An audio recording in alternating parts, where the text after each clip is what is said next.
అవును, మీ ఇంట్లో వాళ్ళందరూ ఎలా రియాక్ట్ అయ్యారు మీరు ఇలా సినిమా ఇండస్ట్రీ అంటే? ముందు అక్కడి నుంచి మొదలెడదాం, నువ్వు చెప్పు. లిపిస్టిక్ అసలే ఇంటర్మీడియట్ ఫస్ట్ ఇయర్. మమ్మీకి కొంచెం భయం ఉండే అక్క, అంటే స్టడీస్ ఖరాబ్ అవుతాయని. డాడీ హోప్ ఇచ్చింది మమ్మీకి, ఏం కాదు హీరో అవుతాడు, మంచి చేస్తాడు అది అని. వీళ్ళ ఒరిజినల్ డాడీ వీడిని ఆడిషన్కి తీసుకొచ్చిండు. తీసుకొస్తే మన సినిమాలో మా డాడీ లాగా ఆడిషన్ చేసి పెట్టేసాం. యాక్టరే, ఫస్ట్ థియేటర్ ఫిలిం. వీళ్ళ ఒరిజినల్ డాడీ, సినిమాలో వీడికి డాడీ. ఓహో అలాగా, గ్రేట్ కదా. చూసావా, ఆ రోజు అమ్మ చెప్పినటువంటి మాట విని ఆ ఇంట్లో ఆగిపోయి ఉండుంటే నాన్నకి వేషం ఉండేది కదా. అది మీరండి? నేను కూడా బీటెక్ చేసినాక, సో దాని తర్వాత మ్యూజిక్ సినిమాలోకి వెళ్తా అంటే మా డాడీ ఇది ఎప్పుడు నేర్చుకున్నావు నువ్వు అని అన్నాడు. సో ఎప్పుడు నేను కూడా ఇంట్లో చెప్పాలి, నువ్వు అక్కడ పోతావు వాయిస్తావా, నేను ఇక్కడ వాయిస్తాను అన్నాడు. అయితే తర్వాత లైక్ లర్న్ మ్యూజిక్లోకి వెళ్ళి ఆ ప్రోగ్రెస్ చేస్తున్నప్పుడు కూడా లైక్ అంతే హోప్లెస్గానే ఉండే డాడీ. తర్వాత మేము ఫస్ట్ పిల్లపిల్లాడు వెబ్ సిరీస్ చేసినాం. ఆ సాంగ్ అప్పుడు 2018లోనే ఒక 22 మిలియన్ ఏది అప్పుడు జియోలు ఏం లేని టైంలో కొట్టింది.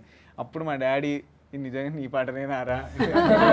So then he got little hope. తర్వాత వీళ్ళతో ఇట్లా పెద్ద సినిమా కొలాబరేషన్ అయినాయి. తర్వాత అట్లా అవుతున్నప్పుడు ఓకే నమ్ముతున్నాడు. సో రీసెంట్గా రైటర్ పద్మభూషణ్ చేసిన నేను ఆ రోజు చాలా బాగుండింది. సో ఆ క్లైమాక్స్ కి మా డాడీ ఏడ్చిండు. సో ఆ రోజు నిజంగా ఏం కొట్టినవు బేటా అన్నాడు. I think that's a moment I had. Super. మీరు? నాది సేమ్ డిగ్రీ కంప్లీట్ చేసుకున్నాం అక్క. ఇంట్లో హైట్ పుట్టినందుకు పోలీస్ అవ్వాలని, సేమ్ వాళ్ళ ఇంట్లో ఉన్నట్టే మా ఇంట్లో కూడా అదే ఉండే. నువ్వు మంచి ఎస్ఐఓ సిఐఓ ఇట్లాంటివి అవ్వాలి, ఇంత హైట్ పుట్టినవు ఏం లాభం, హైట్ పుడితే ఇంకా పోలీస్ అయిపోవాలి. అలా అయితే కాదు, అలా అయితే వీళ్ళందరికన్నా ముందు ప్రభాస్ పోలీస్ అయిపోవాలి. సో అట్లా ఉండేక. బట్ సినిమాల మీద ఇంట్రెస్ట్తోనే మేము ఆ షార్ట్ ఫిలిమ్స్ వెబ్ సిరీస్ అది చేసి చూపెట్టి కొంచెం వాళ్ళకి నమ్మకం వచ్చేలా చేసినాం. ఇవి చూపెట్టి చేయగలుగుతాం, మీరు సపోర్ట్ చేయండి అని. సో ఫైనల్లీ సినిమా వచ్చింది, వెరీ హ్యాపీ. నైస్. ఇప్పుడు మీరు? నాకు స్కూల్ టైంలోనే నేను ఫిక్స్ అయిపోయాను. 10th క్లాస్ ఆ టైంలోనే హీరో అవ్వాలని నేను గట్టిగా ఫిక్స్ అయిపోయాను. ఇంట్లో ఎవరికి చెప్పలేదు అక్క, నేను ఎవరికి, మనం మైండ్లో బ్లైండ్గా ఫిక్స్ అయ్యాం, ఎవరికి చెప్పలేదు. ఇంటర్ అయిపోయి ఆ టైంకి అప్పటి నుంచి స్టార్ట్ చేశాను అనమాట తిరగడం. ఏం తెలియదు నాకు ఎక్కడ తిరగాలి, ఎక్కడ అన్నపూర్ణ స్టూడియో ఎక్కడ ఉంది, రామానాయుడు ఎక్కడ ఉంది, సుమ జేఆర్సీలో ఎప్పుడు ఉంటుంది, ఏం తెలియదు. ఓకే, ఇట్లా తిరుగుతూ ఉండేవాడిని. బీటెక్ స్టార్ట్ అయింది. బీటెక్లో చెప్పాను నేను ఇంట్లో ఇట్లా సినిమాలోకి వెళ్దాం అనుకుంటున్నాను అంటే ఫస్ట్ వద్దన్నారు. కానీ మా డాడీ కూడా ఒకప్పుడు ట్రై చేసాడు అన్నమాట, పెళ్ళి కాకముందు సర్టిఫికేట్ పట్టుకొని. సో అట్లా కనెక్ట్ అయ్యి ఏమనలేదు, చదువుతూనే ట్రై చేయమన్నారు.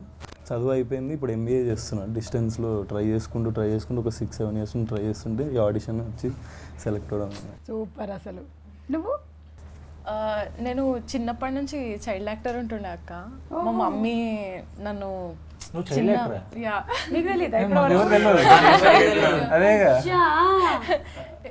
సో బిస్కెట్లో వీడియోస్ చేస్తుంది, అట్లా ఆడిషన్ చేసి తీసుకున్నా కానీ చైల్డ్ ఆర్టిస్ట్ అని తెలియదు. ఎందుకు తెలియదు అంటే ఆపేసిర్రు నన్ను. సో ఆపేసి ఒక 9th 10th క్లాస్లో వద్దు, ఫస్ట్ స్టడీస్ ఫోకస్ చేయి, తర్వాత న్యాచురల్గా అయితే చూద్దాం అన్నట్టు. తర్వాత డిగ్రీ అయిపోయే టైంకి కరెక్ట్గా జస్ట్ ఇంటర్న్షిప్ అంతే అని చాయ్ బిస్కెట్కి వచ్చిన అనమాట. ఇంకా రెస్ట్ ఇస్ హిస్టరీ. సో వీళ్ళందరికన్నా సీనియర్ యాక్టర్ ఎవరంటే తనే. నైస్. నీ కథ ఏంటి? నాది నేను నా పాటికి నేను కామ్గా చదువుకుంటుండే అక్క. డిగ్రీ 2nd year ఉన్నప్పుడు ఢిల్లీలో ఉండే, ఢిల్లీ యూనివర్సిటీ. సో కోవిడ్ ఉండే కదా అక్క, ఇక్కడికి వచ్చేసాము.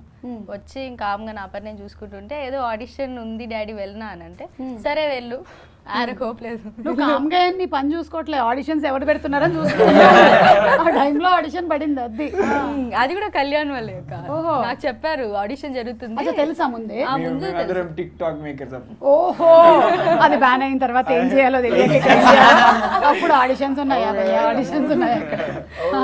పెడితే అప్పుడు నేను ఇక్కడ ఆడిషన్ ఇచ్చి ఈ రోల్ ఇట్లా స్టార్ట్ అయింది. బట్ మమ్మీ వాళ్ళు ఫుల్ సపోర్ట్, ఏమన్నారు. బట్ ఈ మూవీ అయిపోయిన తర్వాత గ్యాప్ వచ్చింది కదా మనకి. అప్పుడు మమ్మీ ఏం చేస్తున్నావు నువ్వు, అది రిలీజ్ అవ్వట్లేదు, ఇక్కడ నువ్వు ఎంబీఏ కూడా స్టార్ట్ చేయట్లేదు అని అంటే నాకు ఫుల్ హోప్ ఉంది మమ్మీ మూవీ మీద, నేను వెయిట్ చేస్తా, నువ్వు నన్ను ట్రస్ట్ చేయని చెప్పా. కానీ ఒకప్పుడు రోజుల్లాగా కాలేజ్కి వెళ్ళి చదువుకోవాల్సిన పని లేదు కదా, ఇప్పుడు ఆన్లైన్ కోర్సెస్ చాలా వచ్చేసాయి కాబట్టి అదే చేయాలనే రూల్ లేదు, ఇది అది అన్నీ చేసుకోవచ్చు. ఇప్పుడు ఏదంటే అది జాయిన్ అయిపోవడమే. మనం కూడా ఈ మధ్య ఎంబీఏ చేద్దామని ఒకటి జాయిన్ అయ్యాం, కానీ డేట్ అయిపోతుంది అది. సో అట్లా సెటిల్ అయిపోయాం. ఇంకా నీ సంగతి ఏంటి సుమంత్ ప్రభాస్? మేము ఫస్ట్ నేను సినిమాలలోకి రావాలనుకోలేక ఎప్పుడు, వీడు అనుకుంటే యాక్టర్ అవుదామని చిన్నగా ఉండేవానికి. కానీ కాలేజ్లో వీడి వల్లనే కంటెంట్ క్రియేట్ చేద్దాం, అందరికి ఫోకస్ అవుతాం అది అని డిస్కషన్స్ అయినప్పుడు అక్కడ అయ్యింది. దాని తర్వాత నేనైతే క్యాజువల్గా బీఏ కంప్లీట్ చేసి డిగ్రీ కంప్లీట్ చేసి ఎస్ఐ అవుదామని అనుకున్నా. మా డాడీ కోసమే అవుదాం అనుకున్నా. నాకు కూడా ఇష్టమే ఎస్ఐ అవ్వడం. అప్పుడు అవుదాం అనుకున్నాం. కంటెంట్ క్రియేట్ చేయగానే అన్న వాళ్ళు ఇటు పిలిచి ఎస్ఐ కాదు అది, దాంతో అది చేస్తే ఏమేమి వస్తాయో ఇది చేస్తే కూడా అట్లాంటివి నీవన్నీ నీడ్స్ అన్నీ వస్తాయిరా పూర్తి అయితే అది అని మమ్మల్ని డైవర్ట్ చేశారు కదా. చేయగానే నేను అన్న పోయి స్టోరీ చెప్పేసి అంత ఇంకా మా మమ్మీ వాళ్ళకి ఏం తెలియదు. నేను ఇట్లా పోయి అన్న వాళ్ళతో ఇట్లా మాట్లాడినా. ఈ పిల్లగాడు యూట్యూబ్ కంటెంట్ చేసినామని కూడా మా డాడీ వాళ్ళకి అమ్మ వాళ్ళకి ఐడియా లేదు. ఇప్పుడైతే అన్ని తెలుసు. ఇప్పుడు తెలుసు, అప్పుడు ఏం తెలియదు అసలు. అంటే నేను ఇట్లా కంటెంట్ చేస్తున్నాను కూడా తెలియదు. జస్ట్ నేను కాలేజ్ పోతున్నా, చిల్ అవుతున్నా, లేదా చదువుకుంటున్నా. కాలేజ్ పోతున్నా, చిల్ అవుతున్నా, ఇదే చేస్తున్నారు సగం మంది. మా పిల్లకాయలు కూడా అదే చేస్తున్నాయి.